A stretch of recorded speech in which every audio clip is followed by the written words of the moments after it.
Hello, Flutie friends. For today's mini lesson Monday, we're going to talk about sight reading, how you can do more of it, and why it's important. So first and foremost, sight reading is so incredibly important to practice. Sight reading is a skill. It is not just something that you innately have or don't have. It is a skill that is practiced.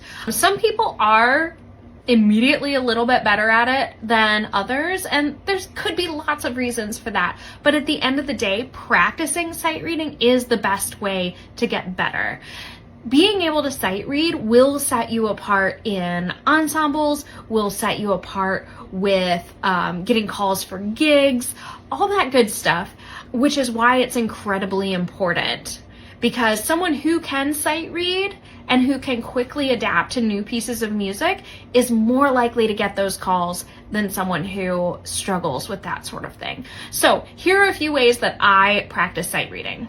1, duets. If you have a duet partner, I highly recommend playing with a duet partner. 2, Tom Play. I love this app on my iPad. It is a great way to just be able to expose yourself to a lot of music rapid fire and not be able to double back when you make a mistake. And 3, one of the ways that I have my students practice sight reading is through a program called Sight Reading Factory, or a website called Sight Reading Factory.